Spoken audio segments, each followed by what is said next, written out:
4 doctor की गिरफ्तारी हुई है, एमबीबीएस पास, और वो भी किसके जगह बैठ के दे रहा था एग्जाम? एमबीबीएस जो कर रहा है 3rd ईयर का, 4th ईयर का और 2nd ईयर का, ये एमबीबीएस का हम गड़बड़ करवाना चाहे तो गड़बड़ करवाएं, और उसमें गड़बड़ तरीके से कॉलेज को लेना चाहे तो एप्लीकेशन कॉलेज को दे सकें, उसमें गड़बड़ बच्चे को ला सके, गड़बड़ बच्चे को लाइसेंस। तो ये कौन डिप्टी रजिस्ट्रार बने?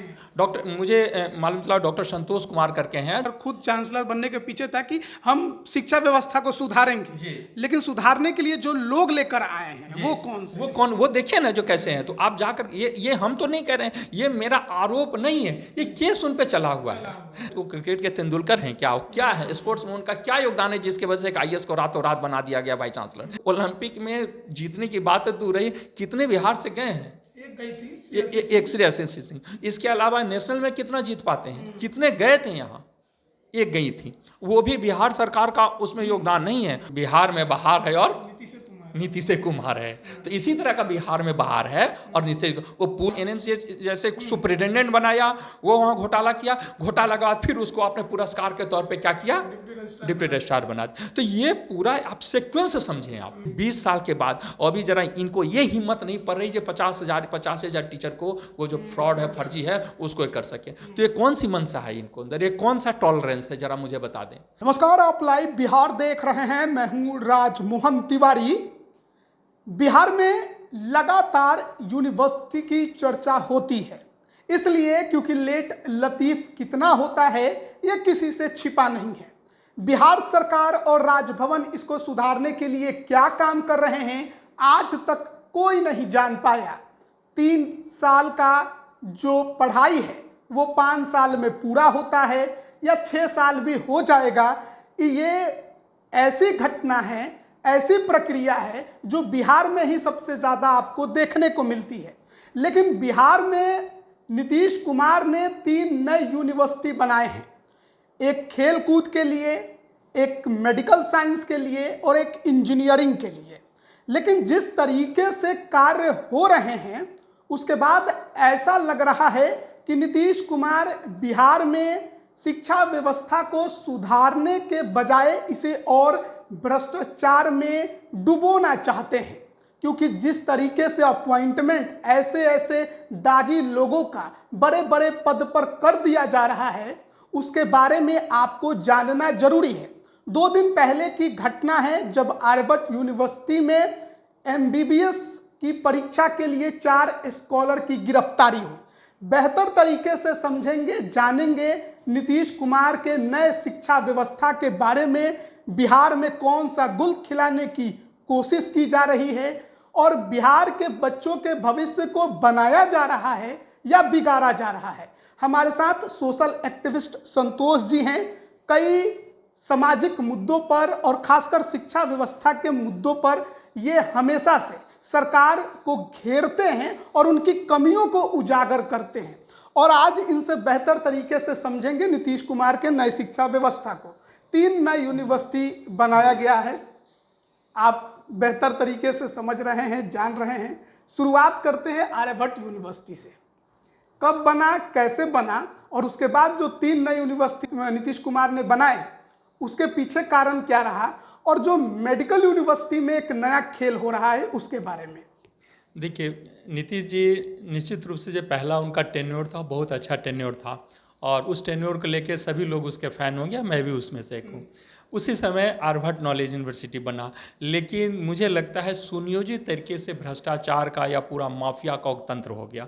अब आप कहेंगे क्यों, ये तो हम पहले भी इस पर चर्चा कर चुके, हमने उसकी लंबी लड़ाई भी लड़ी है, और आर्यभट्ट जो नया जो मामला 2 दिन पहले आया उस पर भी चर्चा करेंगे, और उसके पीछे बैकग्राउंड में भी चले जाते हैं।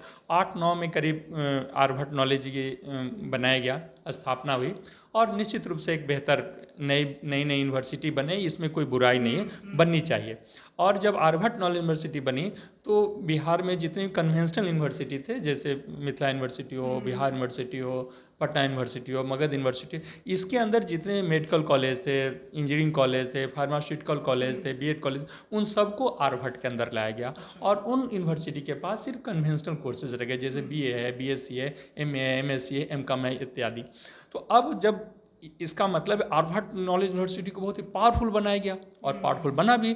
जिस यूनिवर्सिटी के अंदर बिहार के सारे मेडिकल कॉलेज हों, गवर्नमेंट और प्राइवेट पीएमसीएच, एनएमसीएच इंक्लूडिंग सारे इंजीनियरिंग कॉलेज हो, फार्मास्यूटिकल कॉलेज हो, बीएड कॉलेज हो, नर्सिंग कॉलेज हो, तो उन्हें पर सोचा जा सकता है, पैसा लगता है। तो उस यूनिवर्सिटी कितना पावरफुल होगा उसकी आप इमेजिन कर सकते हैं, कल्पना कर सकते हैं।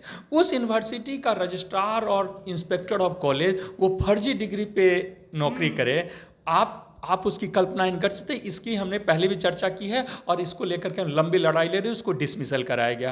आपको जान के आश्चर्य होगा, फिर उसको मालूम चल रहा है जो उसके पीछे कुछ लोग लगे हुए हैं उसके लिए बैटिंग कर रहे हैं, लेकिन हाई कोर्ट तक हम लड़ाई लड़े और हाई कोर्ट जाने के बाद, और वो जो अजय प्रताप था इंस्पेक्टर कॉलेज जो 2 साल तक रजिस्ट्रार भी रहा, उसकी दोनों की दोनों डिग्रियाँ बिल्कुल फर्जी थी।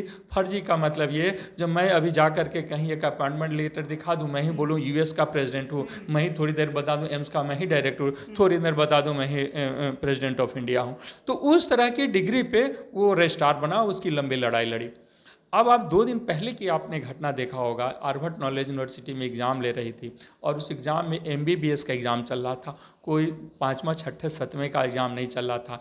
अभी जो नीट में जो घोटाला हुआ था, तो बिहार सरकार ने बहुत बढ़ चढ़ के कही थी हमें एक इंक्वायरी कर रहे हैं, और वो हुआ, फिर मामला गया, वो दोबारा जो सुप्रीम कोर्ट तक मामला गया, सुप्रीम कोर्ट के इससे फिर जो हुआ सामने है। लेकिन जो एग्ज़ाम बिहार सरकार खुद कंडक्ट करती है, उसमें एमबीबीएस का वो एग्ज़ाम जिसको पढ़ के डॉक्टर्स बनेंगे, उसमें फर्जी स्कॉलर बैठा हुआ, 4 डॉक्टर की गिरफ्तारी हुई है, एमबीबीएस पास, और वो भी किसके जगह बैठ के दे रहा था एग्जाम, एमबीबीएस जो कर रहा है 3rd ईयर का, 4th ईयर का और 2nd ईयर का, वो भी सब जो पास नहीं कर रहा है। तो सोचिए किस तरह के बच्चे एमबीबीएस कॉलेज में आए होंगे, और वो जो पास नहीं कर रहा है तो उसके बदले 4 स्कॉलर का मतलब जो एमबीबीएस पास कर चुके हैं। तो जब एमबीबीएस करने वाले को जो आप पूरा का पूरा घोटाला, पूरा का पूरा क्राइम, ये सिर्फ एक घोटाला नहीं है। जो गिरफ्तार हुए वो एंट्रेंस एग्जाम का नहीं था, वो कोर्स का था। एमबीबीएस जो कर रहे हैं बेतिया मेडिकल कॉलेज का अरविंद कुमार मेहता है, वो आप देखें, वो कोई हम नहीं करे,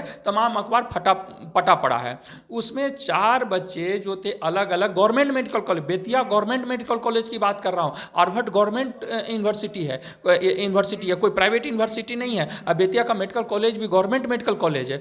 उसके बच्चे अपने जगह किसी और को बैठा करके एग्जाम दिलवा रहे थे, और चारों का चारों एक ही कमरे में दे रहे थे। और वो मालूम आज का अखबार देखने में, और वो जो यूनिवर्सिटी के अंदर का आदमी के मिली भगत से हो रहा था, एक ही जगह वो चारों का चारों बैठे थे। बच्चे एमबीबीएस की परीक्षा अपने कोर्स कंप्लीट नहीं कर पा रहे थे, और उसके जगह पे स्कॉलर बैठा के परीक्षा देंगे, पास हो जाएंगे, और वही कल इलाज करेंगे, कल वही इलाज करेंगे। तो बिहार सरकार सोचिए ये कैसा इलाज कर रही है जनता का। ये इलाज नहीं, ये बिहार का इलाज कर रहे हैं नीतीश कुमार जी। इलाज जो कर रहे हैं ना, जो आप सोचिए, ये जनता को फिर करना है, क्या करना है। और ये सारी चीज़ें मुझे कई बार लगता था ये लोग अनफॉर्चुनेटली आते हैं, ये अनफॉर्चुनेटली नहीं आता है, ये सरकार संरक्षित होते हैं सारे लोग। अजय प्रताप उसका बेस्ट एग्जाम्पल है, जो फ्रॉड जो था, फर्जरी जो था, वो निकाला और बाद में डिसमिसल हुआ, हम हाई कोर्ट तक गए थे और उसको सरकार संरक्षण देती रही।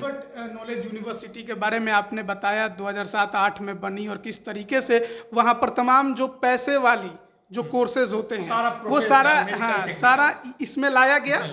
और उसके बाद नीतीश कुमार ने 3 नई यूनिवर्सिटी बनाने की घोषणा कर दी। अब ये भी आपको जाहिर है, जो एक जो सीएमओ हाउस में, मुख्यमंत्री सचिवालय में कहिए, मुख्यमंत्री आवास और राजभवन में टसल चलता रहा है। वो आपने देखा होगा, इससे पहले जो थे वो प्रिंसिपल सेक्रेटरी राजभवन में कैसे टसल चला है, और ये हर कुछ दिनों पे आता रहता है। इससे शिक्षा मंत्री 1 महीने तक गए नहीं है, ये सब चीज़ चलता रहा है। तो उसके बाद बिहार सरकार ने ये सोचा कि हम ये क्योंकि अपॉइंटमेंट जो वीसी का होता था, निश्चित रूप राजभवन का उसमें योगदान होता है। राजभवन भी अपने आप में कोई पाक साफ नहीं है, और उनका भी, क्योंकि वो सारा का सारा मामला निकल के आया है।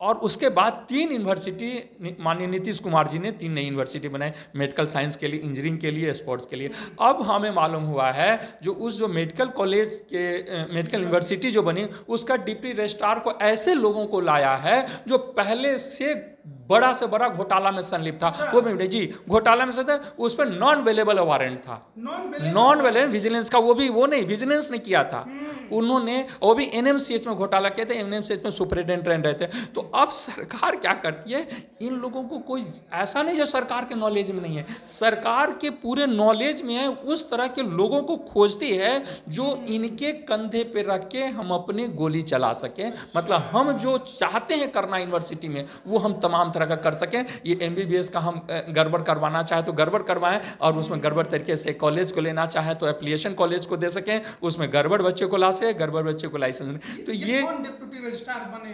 डॉक्टर, मुझे मालूम चला डॉक्टर संतोष कुमार करके हैं, जो आप वो पहले भी मीडिया ने उनको किया था। और एनएमसीएच में वो घोटाला हुआ था, वो स्कैनर है या बहुत सारा चीज़ लिया जाता अल्ट्रासाउंड वगैरह के लिए, उसकी मशीन के लिए मल्टीनेशनल कंपनी थी, उससे उनको उसमें घोटाला हुआ था। उसमें एक छोटा सा क्लॉज बताया 25% उनको रखना पड़ता है, उसमें 2% रख के उनको दिया गया है। और ये हम नहीं कह रहे हैं, ये नहीं जो कोई भी कह रहा है, कुछ 4 बच्चे को जो पकड़ा है, कोई मैं कह रहा हूँ क्या गिरफ्तार हुई है, गिरफ्तार हुई है बिहार सरकार ने। क्योंकि मामला जो ये चल रहा था कोई नया नहीं है, कई बार चल रहा था, कई बार उफन के जो बाहर आ जाता है ना, तब आपके पास मीडिया के पास आती है, वो थाने तक जाता है, और नहीं तो अंदर अंदर तो सारा चलता रहता। अंदर अंदर नहीं चलता तो अजय प्रताप जैसा जो फ्रॉड है, जो उसी हार्वर्ड नॉलेज यूनिवर्सिटी के जो बिना डिग्री के 6 साल तक इंस्पेक्टर ऑफ कॉलेज और रजिस्ट्रार बना बैठा, और उसके बावजूद भी सरकार उसको संरक्षण देती रहती। हाई कोर्ट हम नहीं गए होते तो उसको डिसमिसल नहीं होता। तो आखिर सरकार करना क्या चाहते हैं, माननीय नीतीश जी करना क्या चाहते हैं, एजुकेशन को क्या करना चाहते हैं? ये चाहते हैं कि बिहार ऐसा ही बना रहे ताकि बिहार एक लेबर सप्लाई स्टेट बना रहे। ये बताइए कि जो आर्यभट्ट नॉलेज यूनिवर्सिटी था, वो तो उसके जो कुलपति राजभवन मतलब गवर्नर थे, और जो 3 नए कुलाधिपति माफ करिएगा, मतलब चांसलर, और जो नए 3 यूनिवर्सिटी बने, इसके कुलाधिपति सीएम होंगे। अब इन्होंने आखिर इनको क्या जरूरत, या तो लगता है राजभवन से इनका क्या, ये नहीं, पूरे भारत में 1-2 स्टेट का ही उदाहरण ऐसा जो कुछ यूनिवर्सिटीज का चांसलर राज्यपाल ने, को होता क्या है, जितने भी जो स्टेट यूनिवर्सिटी होती है उसके जो चांसलर होते हैं वो पदेन गवर्नर होते हैं, और जो सेंट्रल यूनिवर्सिटी के जो चांसलर होते हैं वो पदेन प्रेसिडेंट ऑफ इंडिया होते हैं। तो ये जब ये थे ही, तो फिर नीतीश जी को ऐसे क्या आन पड़ी जो ये जो 3 नई यूनिवर्सिटी बने उसका चांसलर वो खुद बने, और जब चांसलर खुद बने तो फिर किस तरह के लोगों को ला रहे हैं, वो ला क्या रहे हैं? मतलब 3 नए यूनिवर्सिटी बनाकर खुद चांसलर बनने के पीछे था कि हम शिक्षा व्यवस्था को सुधारेंगे, लेकिन सुधारने के लिए जो लोग लेकर आए हैं वो कौन से, वो देखिए ना जो कैसे हैं। तो आप जाकर ये हम तो नहीं कह रहे हैं, ये मेरा आरोप नहीं है, ये केस उन पे चला हुआ है। रात में कोई आईएएस एक डीएम रिजाइन मारता है और 3 महीना मिनिमम होता है उनका रिजिग्नेशन के उसके लिए, और 1 दिन में अंतर सारे नियम को शिथिल करते हुए उसका रिजिग्नेशन एक्सेप्ट हो जाता है, अगले दिन यूनिवर्सिटी का वीसी बन जाता है। क्या स्पोर्ट्स के, वो स्पोर्ट्स यूनिवर्सिटी, क्या वो स्पोर्ट्स के क्रिकेट के तेंदुलकर हैं क्या है स्पोर्ट्स में उनका क्या योगदान है जिसके वजह से एक आईएएस को रातों रात बना दिया गया वाइस चांसलर? ये आप यूनिवर्सिटी को चारागाह समझते हैं जिनमें जितने राज सत्ता में बैठे हुए जितना चढ़ सके उतना चढ़ते हैं, वो तालाब समझते हैं जितना उसमें डाल करके बंसी डाल करके जितना मछली खींचना है, मतलब जितना पैसा खींचना है वो पैसा खींच सकें, और अपने लोगों को या पैसा लेकर लोगों को डिग्री दिलवाएं। क्यों नहीं हम मानेंगे जो स्पोर्ट्स यूनिवर्सिटी बनी है, आगे आने वाले समय में देखिएगा, क्योंकि स्पोर्ट्स के लिए जो एक क्वालिफाई करता है तो उनको नौकरी देने का प्रोविजन है, उसमें उस तरह के लोगों को क्वालिफाई किया जाएगा, उनको फिर नौकरी मिलेगी। जब फर्जी रजिस्ट्रार हो सकता है जिसके अंदर पीएमसीएच हो, एनएमसीएच हो, तो आने वाले समय में तो आपने देखा जो ओलंपिक में जीतने की बात दूर रही, कितने बिहार से गए हैं, एक श्रेयसी सिंह, इसके अलावा नेशनल में कितना जीत पाते हैं, कितने गए थे यहाँ, एक गई थी, वो भी बिहार सरकार का उसमें योगदान नहीं है। उन श्रेयसी मैं उनको बधाई देता हूँ, अभी राजनेता भी हैं, उसमें बिहार सरकार का योगदान नहीं है। उनके पिताजी जब दिग्विजय स्वर्गीय दिग्विजय सिंह, उस समय वो दिल्ली में रह करके उन्होंने उनका शिक्षण प्रशिक्षण हुआ, तब जा करके वो वहाँ तक गई। बिहार सरकार का उसमें क्या योगदान है? कोई योगदान नहीं। तो आप सुने स्पोर्ट्स का आपने क्या किया, मेडिकल का आपने क्या किया? मेडिकल में तो ऐसे बच्चे को दिला रहे हैं फ्रॉड बच्चे। एडमिशन कैसे हो गया उनका? एडमिशन कैसे, सोचे ना एडमिशन कैसे हुआ, जो ये पहला 2nd ईयर से 3rd ईयर पास नहीं कर रहा, और जो दिए एग्जाम उसके बारे में मुझे ये भी मालूम चला जो पहले भी और फेल किए थे। तो जो एमबीबीएस में पास करने लायक नहीं है उसको बैठा करके सरकार पास करवाती है, पहले एडमिशन दिलवाती है, फिर बोलती है तुम पास करो, अब फिर डॉक्टर बनाती है, फिर सुपरिटेंडेंट बनाती है एनएमसीएच में, घोटाला करता है। और फिर उसको यूनिवर्सिटी नई यूनिवर्सिटी का ये बात मुख्यमंत्री को भी मालूम है शायद, इसीलिए वो भी अपना इलाज यहाँ नहीं करवाते हैं। संभव है। आप ये सोचे ना, MBBS में आप गलत तरीके से एडमिशन लिया, फिर उसको गलत तरीके से पास कराया, और वो पास कराया, फिर आपने NMCH जैसे घोटालेबाज NMCH जैसे सुपरिटेंडेंट बनाया, वो वहाँ घोटाला किया, घोटाला के बाद फिर उसको आपने पुरस्कार के तौर पे क्या किया, डिप्टी रजिस्ट्रार बना दिया। तो ये पूरा आप सीक्वेंस समझें आप इसको पूरा और ये कोई भी कह रहा है, ये संतोष नहीं कह रहा है अपने तरीके से। मेडिकल साइंस जो बिहार में नया बना है, तो ये यूनिवर्सिटी जो बनाई गई है मेडिकल के लिए, तो क्या ये एकलौती यूनिवर्सिटी है जिसमें सारे मेडिकल के कॉलेजेस आ जाएंगे? बिल्कुल ही है, क्यों अभी तक जो है, अभी जो आर्यभट्ट ये जो एग्ज़ाम हुआ है, अभी जो आपने जो फर्जी तरीका है वो आर्यभट्ट नॉलेज यूनिवर्सिटी, लेकिन आने वाले समय में 1-2 साल में वो आर्यभट्ट अब उसका एग्ज़ाम नहीं लेगी। अब क्या लेगी? बिहार यूनिवर्सिटी मेडिकल साइंस लेगी। तो मेडिकल साइंस लेगी तो धीरे धीरे सारे मेडिकल का private as well as government को किसके अंदर आ जाएगा? वो सब इसके अंदर। नर्सिंग कॉलेज भी हो सकता है उसी के अंदर आएगा, तमाम जो मेडिकल से रिलेटेड हो, इंजीनियरिंग से जो रिलेटेड हो, इंजीनियरिंग यूनिवर्सिटी के अंदर है। यूनिवर्सिटी का जो डिप्टी रजिस्ट्रार है वो खुद दागी है, खुद दागी है ना, वो फ्रॉड करके आया, फर्जी करके आया। ये हम तो नहीं कर रहे हैं, विजिलेंस पर उसके नॉन बेलेबल वारंट उस पर था, नॉन बेलेबल था वो, और वो आप जाके फैक्ट जा करके देखिए। तो आप चाहते क्या, नीतीश जी क्या चाहते हैं? इनका यही है, मतलब वो जो इन्हीं का डायलॉग कही है, इन्हीं का है, बिहार में बहार है और नीति से कुम्हार है। तो इसी तरह का बिहार में बहार है और नीति। वो पुल धंसता है उसका, जो आप देखते ही हैं, जो ऐसा कौन सा टेक्नोलॉजी से इंजीनियर हमारे, और शुक्र है हमारे मुख्यमंत्री इंजीनियर मिले हैं जिनके अंदर वो आप देखिए पुल ऐसा टेक्नोलॉजी से बनाते हैं जो उद्घाटन होने से उद्घाटन के दरमियान ही ढहता है। ये यदि लेमैन को भी बना देते तो नहीं ढहता, मजदूर का भी ये ऐसा टेक्नोलॉजी से बनता है। आप सोचिए ये किसका पैसा है? और ये मेरी 2 वजह से, पुल में जो ढहता है उसमें तो 100 करोड़ का पुल बना, वो 100 करोड़ का घोटाला हुआ, 100 करोड़ गया जनता का गया। लेकिन यूनिवर्सिटी में जो डॉक्टर इस तरह का फर्जी आप यूनिवर्सिटी में दे रहे हैं, ये इसके नुकसान की तो आप कल्पना भी नहीं कर सकते हैं। इसके नुकसान का तो आप अनुमान भी नहीं लगा सकते इसका किस लेवल का नुकसान होगा, और इसका नुकसान जनरेशन का जनरेशन भुगतेगा। इसका नुकसान जनरेशन का जनरेशन भुगतेगा। इसी के साथ बिहार सरकार जैसे कहती है जो हम जीरो टॉलरेंस, 85,000 फ्रॉड टीचर है जिसका बिहार सरकार अभी तक फोल्डर नहीं दिया हाईकोर्ट में। ये मैं नहीं कर रहा हूँ, 85,000 टीचर, ये मैं नहीं कर रहा हूँ, पटना हाईकोर्ट में केस है। और बिहार सरकार पिछले 8-10 साल में 85,000 टीचर को, मैंने फोल्डर का मतलब है उनका सर्टिफिकेट, उनका कागज विजिलेंस को पिछले 10 साल में नहीं सौंपी है। कितने टीचर का?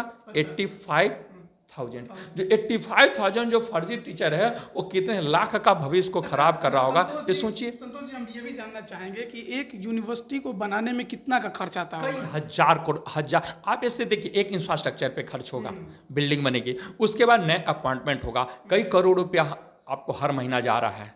तो नया यूनिवर्सिटी बना है, हमें उससे एतराज़ नहीं, प्राइवेट यूनिवर्सिटी भी है, नए इंस्टीट्यूशंस बने, उसमें हम ये नहीं। लेकिन क्या इंस्टीट्यूशन आप कैसे बनाना चाह रहे हैं?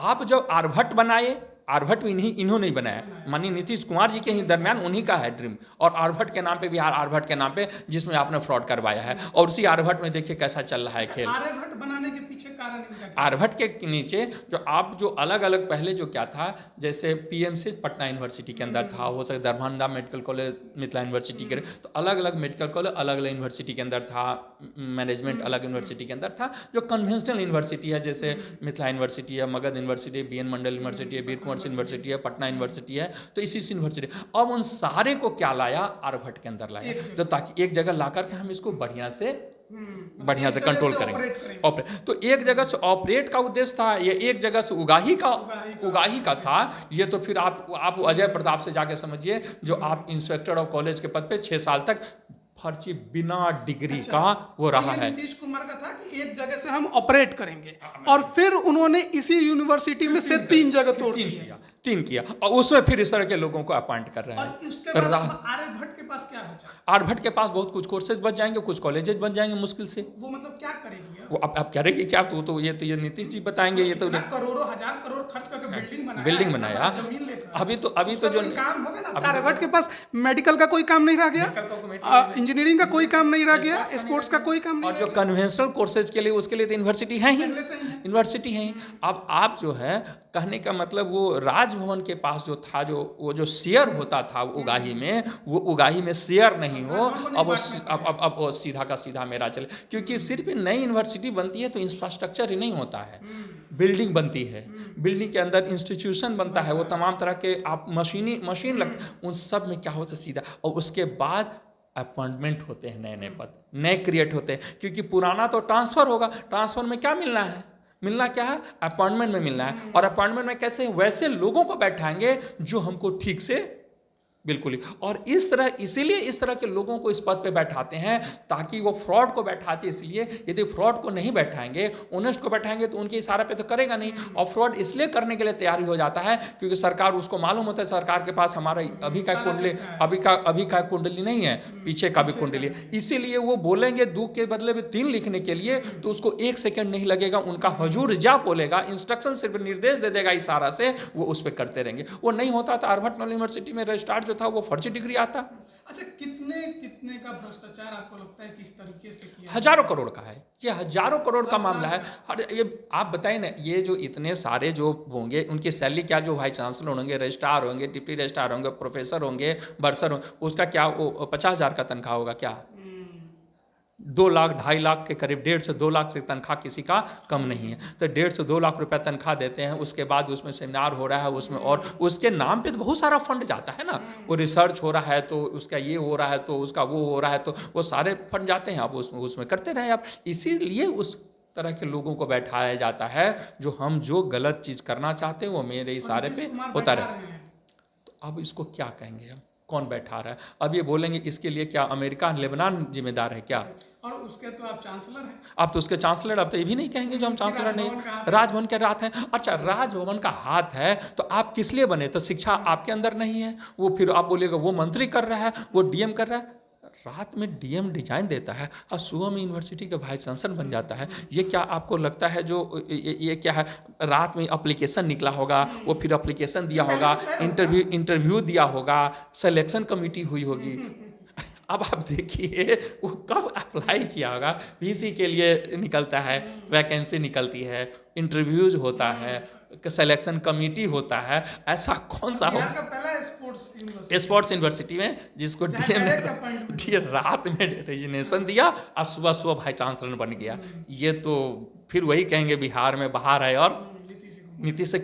आप बताइए ना क्या। और ये पूरा का पूरा हम जैसे लोगों को पीड़ा इसलिए होती है, कलेजा इसलिए बैठ जाता है, इससे पैसे का घोटाला नहीं है, ये पूरा का पूरा आपका जो सिस्टम है वो बैठता जा रहा है, प्राइमरी एजुकेशन से लेकर के आपने हायर एजुकेशन तक। आखिरी सवाल आपसे लेंगे कि भ्रष्टाचार को लेकर तो हम लगातार चर्चा किए हैं कि किस तरीके से दागी अधिकारियों के द्वारा पैसे की उगाही करने की कोशिश हो रही है, लेकिन बिहार में जो सबसे बड़ी समस्या है युवाओं के लिए वो है डिग्री लेना। 3 साल का कोर्स और 5 साल 6 साल में डिग्री। जब पढ़ाना नहीं है, सिर्फ एग्जाम लेना है, तब फिर 5 साल में डिग्री का तो वो तो और समझ से पड़े है, वो तो और समझ से पड़े। अब ये बताइए आप कौन से कॉलेज में जाते हैं, किसी कॉलेज में? सरकार की मंशा है या हमारे सिस्टम की खामी? तो ये सिस्टम किसका पार्ट है, ये सिस्टम किसका बनाया हुआ है? ये जो सिस्टम है, ये सिस्टम जो आप कहते हैं सरकार और सिस्टम क्या अलग है क्या? बिल्कुल एक है, ये वही नहीं पार्ट है। ये वो जो सिस्टम है वो किसका सिस्टम है वो?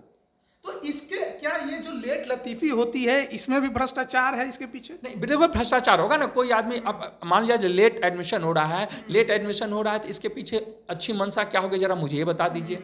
यदि 3 साल में हम ग्रेजुएशन के बदले में 5 साल ग्रेजुएशन कर रहे हैं, तो बिहार सरकार क्या वो बच्चा पढ़ नहीं रहा है इसलिए उसको 5 साल तक पढ़ाते हैं क्या?